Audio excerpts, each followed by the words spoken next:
Don't wait till the battle's over. Don't wait till the struggle ends. Shout now, right now. Shout now.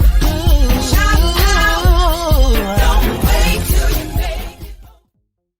Hey everyone, and welcome to the Phillip Show. If you haven't already, grab your coffee. I have heard that people do drink tea. So, don't let me tempt you with a good time of coffee. Get your tea, right? Mm-hmm. And you're welcome. How do you transform your life? We're in the middle of just a lot of things where people are wondering how I move from level A to level B, who am I, and what do I do to transform my life? And what is the catalyst for me doing that? A lot of people step into fields and they step into their quote unquote purpose because there's something that had to draw their attention there. There's something that impacted their life in such a way that they really took focus. They now understand it. And now there's a lot of empathy even to build upon that platform. So the question to you through our time today is, how are you transforming your life? And based on that, I'm going to tell you, we have a transformational speaker, best-selling author, host, coach, and breast cancer survivor who has transformed her life-altering events into a superpower. Free and Transformed embodies her belief that adversities, no matter how daunting, no matter how daunting, do not diminish a person's value. So please help me welcome Dr. Michele D. Clark. Dr. Michele, how are you doing? Hey, how are you doing, Phillip? I'm super fantastic. And you?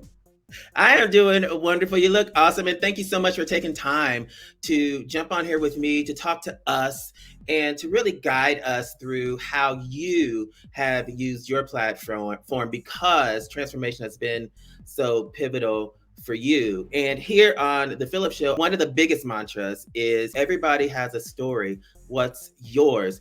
You have such a dynamic situation that a lot of people haven't really gone through, and you've come out the other side. Tell us, who are you? Where are you from? And what do you do? Yes. Thanks again, Phillip, for having me on the show. And welcome, everybody. I'm just this small town girl with big time dreams who God has definitely shown his grace and his mercy. And he saved me from some life-threatening things. Phillip, I'm from, when I say small town, I'm talking about Harvey, Illinois, which most folks don't even know where that is. It's near the south side of Chicago. And when I say Chicago, folks automatically know what that means. I mean, you don't have to be a rocket scientist or a reporter on America's Most Wanted to know how Chicago got its nickname. Unfortunately, Chirac, Right. But the good news is, even growing up during the time frame, my parents did an excellent job raising me. And instead of doing the thugging and drugging and stealing and killing that was happening during that time frame, I went to school, got a good education. I got my bachelor's degree in psychology, master's in social work. And I've also been honored with a PhD in business administration and entrepreneurship. So it did pay off. But the thing I think I would like to tout the most is because of my experiences. So I used to say I got a PhD from the School of Hard Knocks. Sure. Because it is difficult. It was very difficult. And I did have complex traumas that plagued me and became a part of my baggage that I took along with me to a lot of different places that overshadowed some of the greatness that I had potential to do when I was younger. So thank goodness, because of some of my formal training, I'm a licensed mental health therapist as well and a life coach. So because of that formal training, I was able to take that introspection and understand that something's wrong with you, child. The interesting thing is it's like you were able to do that and say, hey, I can identify something that is wrong, but you can also say, hey, when there's adversity, I have the tools to be able to navigate these storms and keep moving. Would that be fair? That would be very, very fair. Absolutely. And I know we'll get a little bit more about that later, but I just want to let people know that no matter what it is that you are going through and what you have gone through, it does not diminish your value. It does not take away from, who you are and what you're capable of doing, your past. does not forecast your future. And I know a lot of people watching and listening, they're relating to that in so many ways. Sometimes that's health, sometimes that's monetary, sometimes that's just trauma in general. Sometimes it's things that we can't describe, sometimes it's things that we can't say out loud. But I'm so glad that you've decided to, share your story with all of us. So I would like to jump into it. You're a survivor. Where were you when you started to find out that there was something that I'm going to have to make some decisions about very quickly? Yeah, absolutely. And Philip, I was at work when I got the phone call from my doctor that I had breast cancer. And it's not a call anybody wants to hear. No. It's not a call anybody wants to hear. But I had an inkling just because a year prior to that, I did have some testing done and they wanted to do further testing. Unfortunately, I was stricken with 2 strokes and had to delay that. So when I went back for the follow-up testing, I had a inkling, but you just never know. Sure. You hope for the best, and people say prepare for the worst, but you really can't prepare for that call. Yeah. Nothing prepares you to get that call. And with that call, it's really, I'll just put it blank to you. When I got the phone call, the doctor says, hey, Michelle, how you doing? Hey, hey, hey, you got breast cancer, right? Oh, like it was already a known. Yeah, that was my call. That was the phone call I received, and I was taken aback.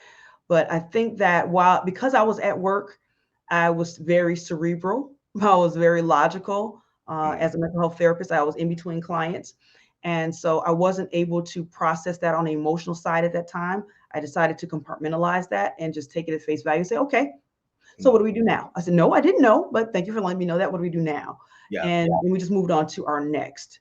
It wasn't until later that I was able to really emotionally process the gravity of the diagnosis. So you said that you had a couple strokes and then all of a sudden cancer came.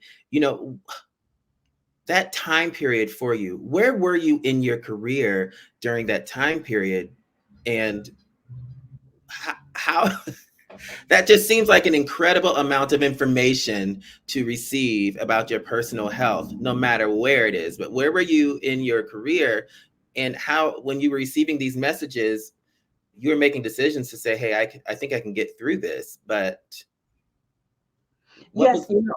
yeah, and I still mental health therapy. I've been doing it for 20 plus years. I won't tell you how many plus because then you might try to gauge my age. But yeah, I've been doing this for over 20 years. I was still, working and still in the industry, and so I think that again, because of my experience and expertise and education, it helps me because I deal with helping people through their walks of life, through their journeys all the time. And is it the same when now that tragedy or trauma hits your doorstep? No, it's not. But the beautiful thing about it is I have a framework and a perspective and way to look at things that help me to not be as devastated as it could be in Mm, that moment when I receive the diagnoses. Now, mm, again, when we get along with the journey in itself, that then starts to unfold some things that I don't care how logical and cerebral you are, the emotions are going to come out. The emotions are going to show themselves, and you do have to process them and deal with them, or they will manifest in other ways. mm. So yes, I still was in my career.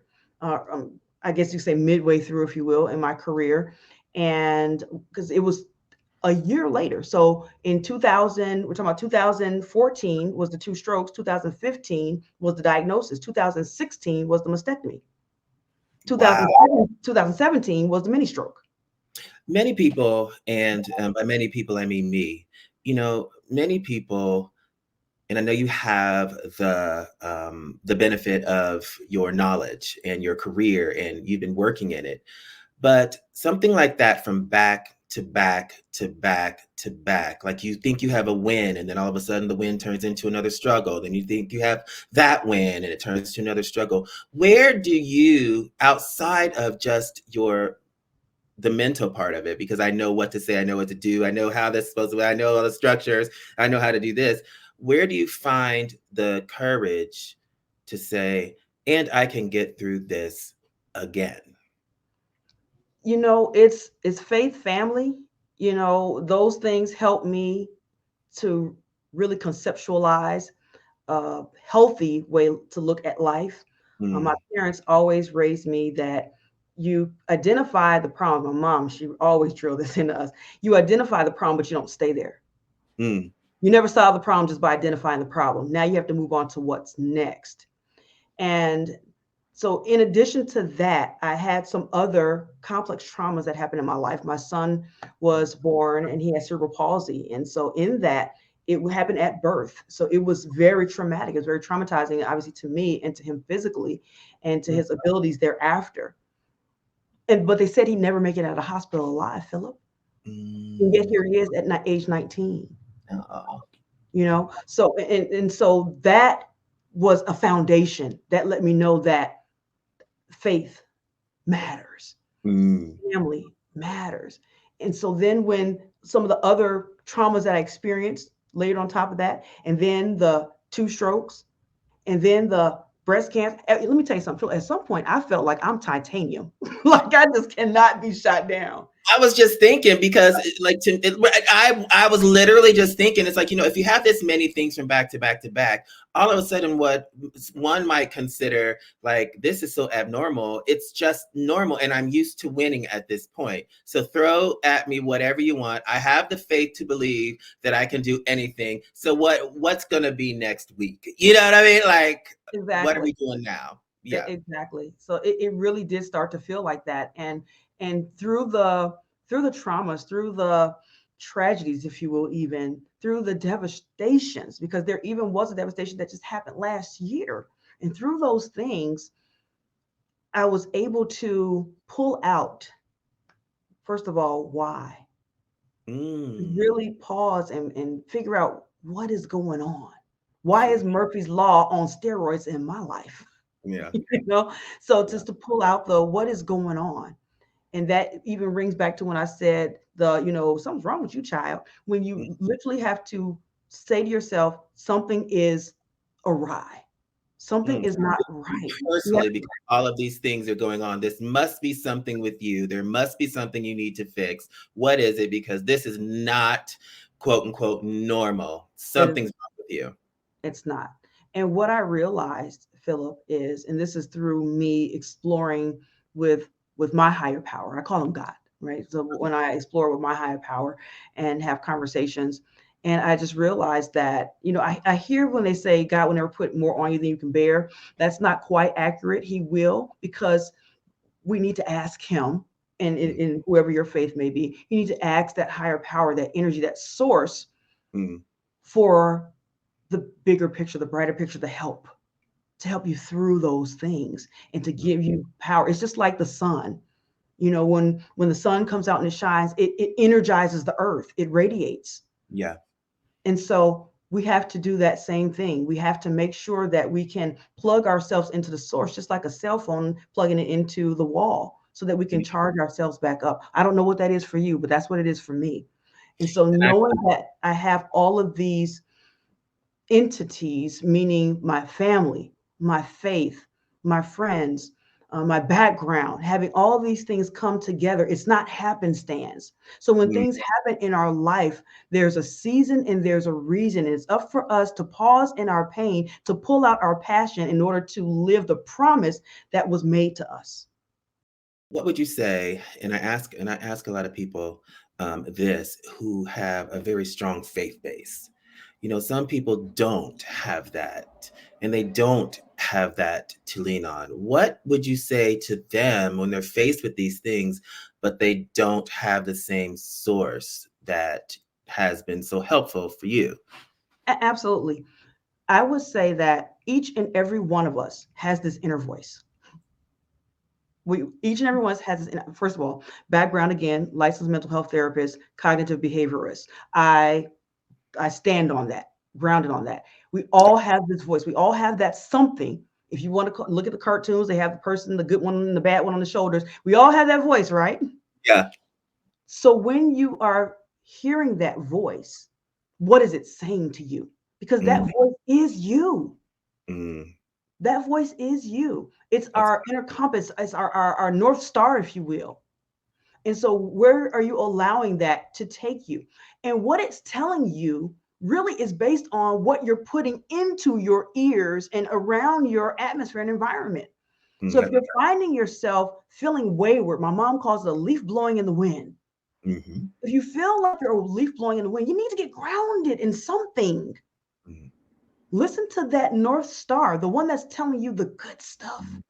And if and if for some strange reason you're not hearing the good stuff, then you need to start putting some good stuff around you, Mm-hmm. plugging into it. Maybe if it's an inspirational or motivational or transformational speaker, you may need to put different types of foods into your bodies. We may need to hydrate more. We may need to surround ourselves with people who have our best interests at heart, who are Mm, really going to tell us the truth about what's right and wrong and not just be a yes person. yeah. So, Yeah. we have to make sure that we are able to do all of these things that helps to lead us to the good. Mm, So that way, when we're listening to that voice, it's going to tell us something of sound mind, something that's going to give us that direction. So if you don't have that North Star, that guidance as far as a higher power, think of yourself as that higher power. mm, Because for me, and again, it's just for me, we're made in his image. So we are. I am. Use mm, I am statements and put mm, something good behind it. And even if you don't believe it right now, that's okay. Continue to say it, because mm, what's going to happen is when we repeat something, whether it's true or not, repeat something, it starts to stick. It starts to become a part of our fabric. Here's what, Phil, I really like to make this plain. I love songs. And so I don't know if you guys remember Aaliyah Rock the Boat. Rock yep. the boat, rock the boat. Just imagine that is your schema. It's like a theme that runs through our mind. Rock the boat. So now anything that corresponds with that beat, who do you love? Is it him or me? That's another song, right? Oh, the DJ can mix that in, right? Okay. But what if you put something on like that Yeah. doesn't go rock the boat, right? That doesn't mix in. So it's the same way with our minds. Our schemas will mix in the things that corresponds with that beat. So if we're saying Mm, things like, "Hey, I'm beautiful. I'm pretty. I'm smart. I'm nice, mm, successful." We say these things, right? It'll stick because it matches. But if we're saying things like, "I wish I was better. I'm not as pretty. mm, I'm mm. so dumb," then Yeah. guess what? Those things will start to stick too. Yeah. And it'll change. It'll change. And the things that contrast that will not stick. Mm, And so that's why it's so important, Philip, and everybody listening. It's so important for us to surround ourselves and drown ourselves in mm, things that are good and good for us, that's going to lead us in a way that's going to help us to feel better about who we are. yeah. And I think looking for those points to say, I have to do something, and something cannot look. I had a conversation just the other day. My something cannot look like what I know. It has to look like something that I haven't done. Because if it's something that I've done before, something that I know, I'll stay within my comfort zone. So if I'm looking for a change, then look for something that is positive, that's going to kind of agitate and disrupt what you think is the either norm or whatever, to seek more change. I love that. That Aaliyah reference was revolutionary.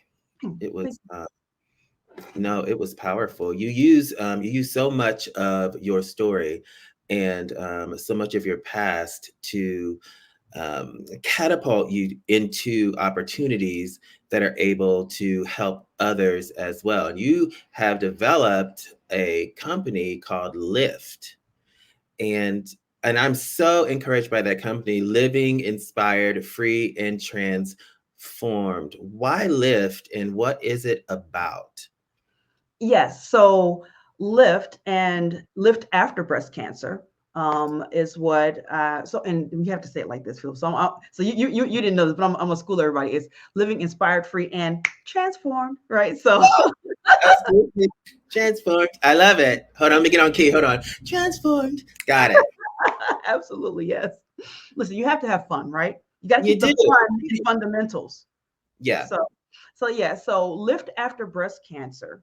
I started that on October 10th, so 10/10/2023. And it was birthed out of trauma, if you will. Mm, In some shape, form, and fashion, we might say that's a real birth, right? Because when we're actually in labor and giving birth to a child, there is some pain involved. mm-hmm. And just like this, there was some pain involved, Philip. Mm, Back last March 23rd, I had a breast reconstruction surgery on the horizon. That was the date I was scheduled to go in. And it was one of many series. But for me, it was going to be the beginning of the end. COVID prolonged one of the surgeries. I started in 2019 and it prolonged. This was going to be kind of like the finishing of it, okay. the major part of it, anyways.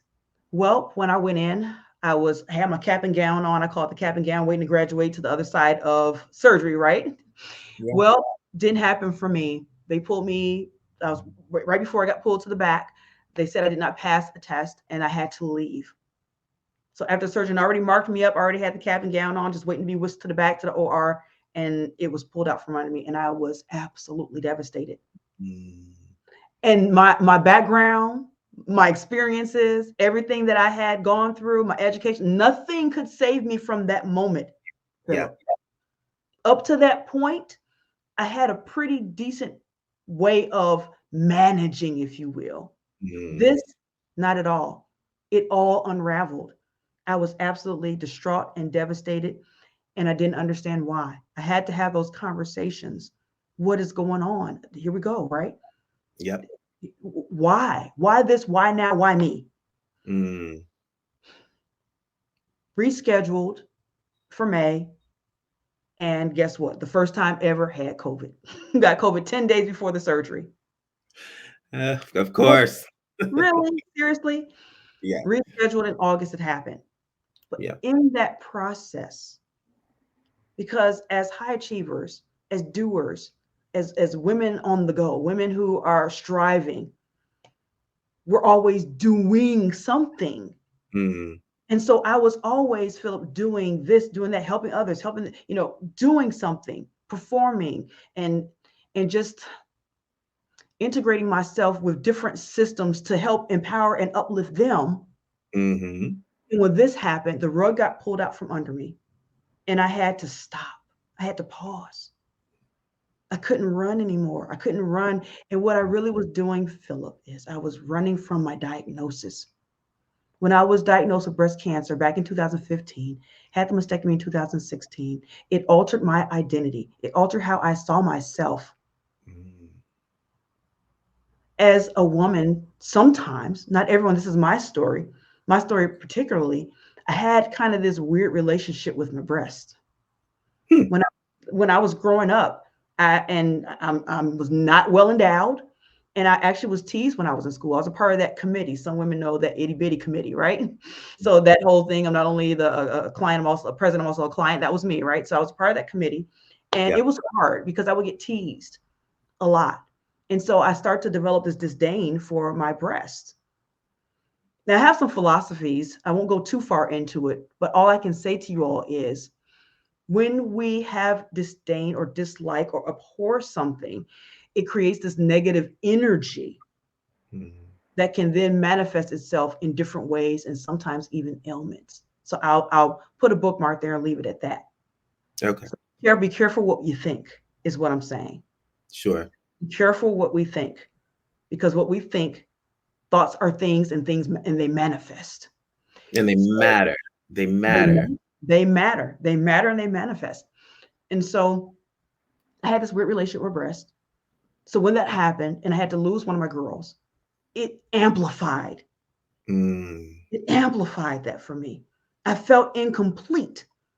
I felt like a science project that hadn't been complete. I felt like Humpty Dumpty that fell off the wall that needed to be put back together again. So when this surgery got pulled, when it was unscheduled and I had to leave the hospital, it was not just that surgery. Yeah. It was back in 2016 when that breast was removed. So we're talking 7 years I was waiting for this surgery. And so when that surgery didn't happen, it was 7 years of waiting that just weighed on me. Yeah. And I was devastated. But through pausing in that pain, I was able to take a perspective and understand what was happening. I was running from the diagnosis. I didn't want to be seen as that girl who had cancer.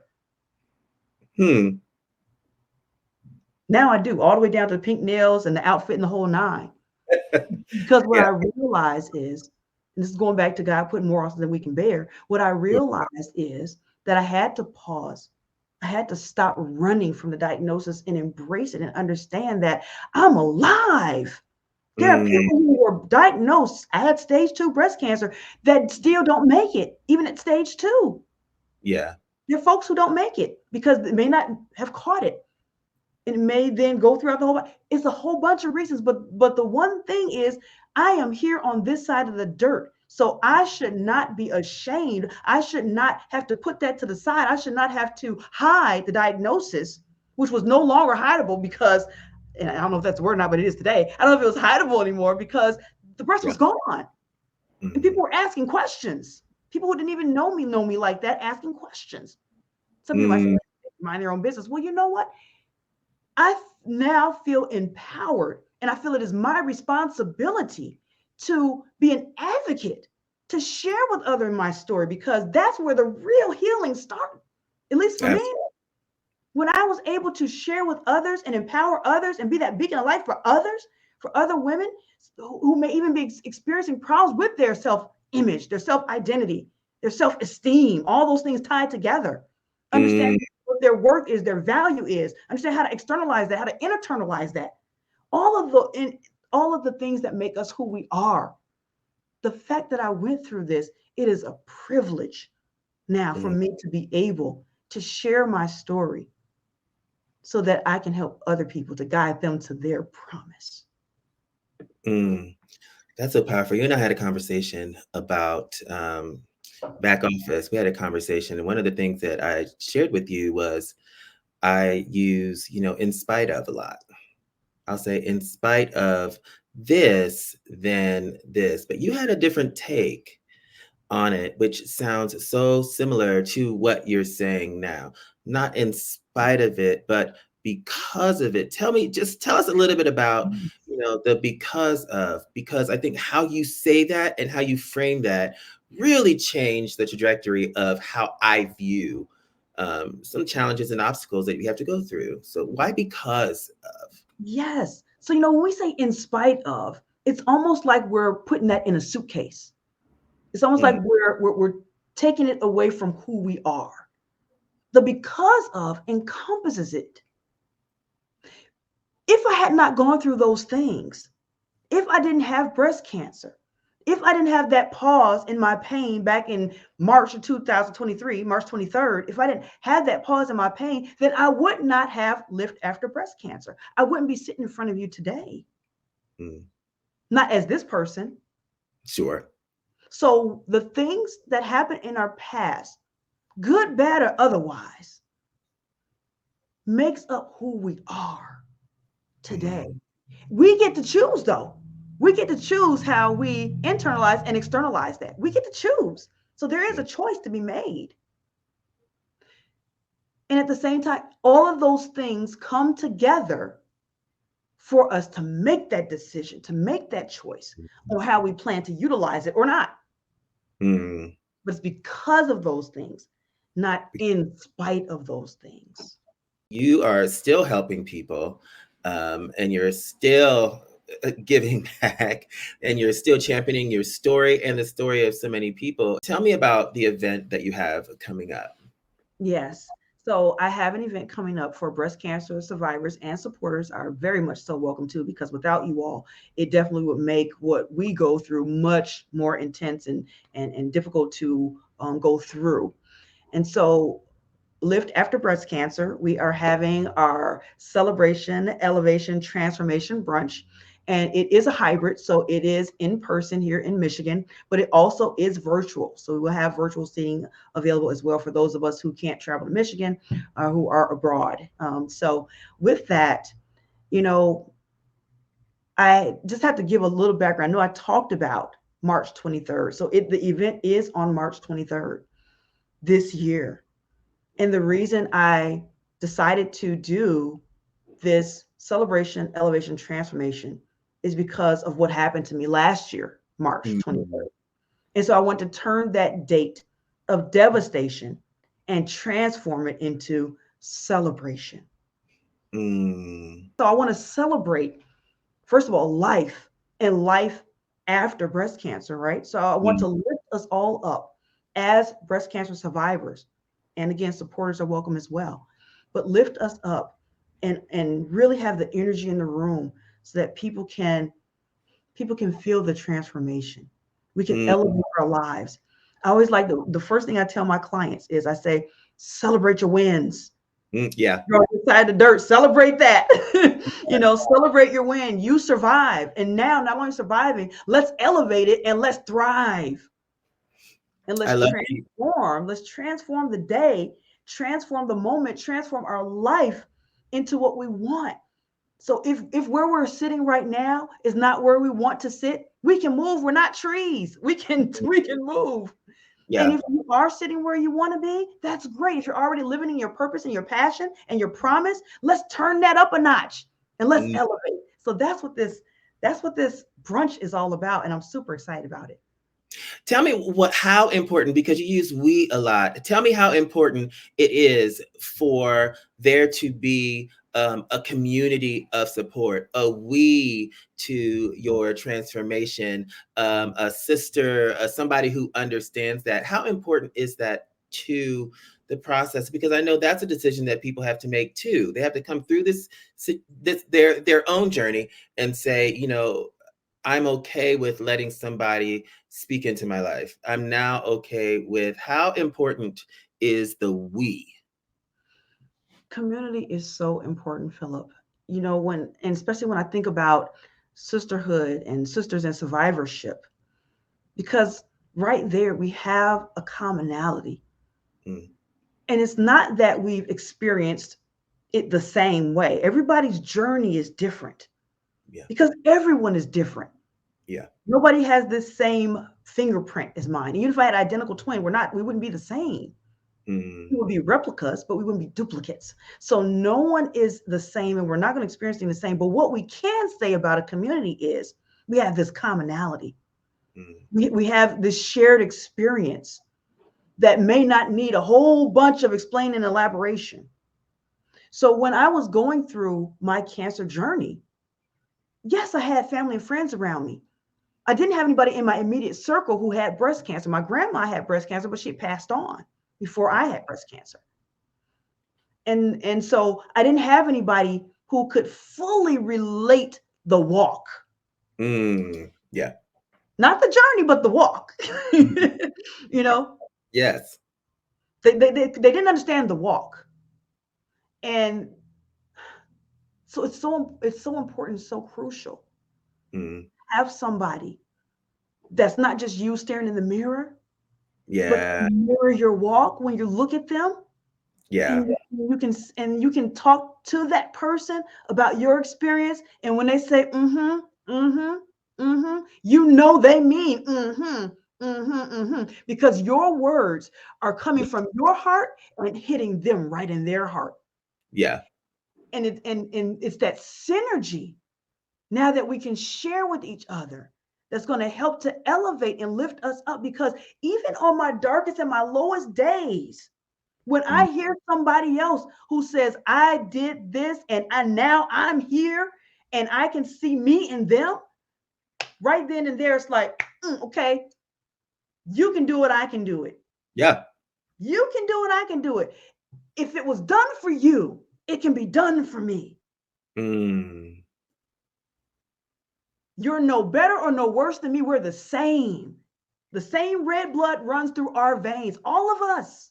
No matter what skin we bear, no matter how our hair looks, no matter what religion, no Yeah. matter our upbringing, no matter what baggage we're carrying, we all have that same red blood running through our veins. So when we can talk to somebody who can relate to what we've been through, Mm. it really hits home, and it just makes you feel like you're at home with that Yeah. person. It's like saying, I'm no longer alone. I'm not alone anymore. I Yeah. have somebody walking alongside me, with me, rooting and cheering me on. That's what matters. That's what community is so important. So you don't feel like you're this island, that something just happened to you. It didn't happen to you, it happened for you. Mm. And it happened for you so it can go through you to the Mm. next person. That's good. Yeah. I know people here are super inspired, and I love the event that's coming up. So let us know, because I know people are like, okay, I need her number, I need her, so I need a email, I need to reach out, I need a something, So for people who are interested in getting more of you, where should they go? Yes. Well, first of all, I am Googleable, so you can Google Oh, me. she said, Google you. I'm Googleable. That's In addition, fair. I mostly reside on LinkedIn and Facebook. So please connect, connect. I am, I'm just that small town girl, big time dreams, right? So I am I a love pro. I love it. Well, listen, I know we have to go, but how powerful is that? And I appreciate your decision to say, and I'm going to share this, because that's something that you decided to do. And it's so powerful, reaching back and reaching up and creating opportunities for people to align and then to be successful and to not be alone. That is incredible. Sometimes we get inspired and motivated, and then we're like, okay, well, what do I do next? Mhm. How do I now ingest this and make this into something that I can now utilize and implement into my life? And so I just want to leave you all with this. It's the acronym LIFT. And I know it stands for Living Inspired, Free, and Transformed. And so what I want to, excuse me, Inspired, Free, and Transformed. So what I want to say about that is the nugget is use the LIFT, meaning live every day. Live your life as if it's your last. Mm. Don't leave anything behind. Live your life. The I for inspired, live inspired, meaning that be an inspiration to someone else, even if that someone else is you. Mm. And then live free, meaning live free and embrace the freedoms. Free yourself from those shoulds and those musts and those oughts. Mm. Be free to be you. And then finally, transform. All the things that we go through is for us to grow through so we can reach back and help someone else. So transform that pain into your purpose, your passion, and your promise. Mm. Doc, thank you for that. Thank you for allowing me to share that. Listen, that said, she closed us out. And go to ThePHILLIPShow.com for more. There'll be some links there that you can connect to the event that's going to be coming up, but just to connect, period. Because if you felt that in your heart, you definitely need to connect and see what the transformation can be for you. So live higher, think more, and be sure to give yourself the grace to say, I have the permission to keep going.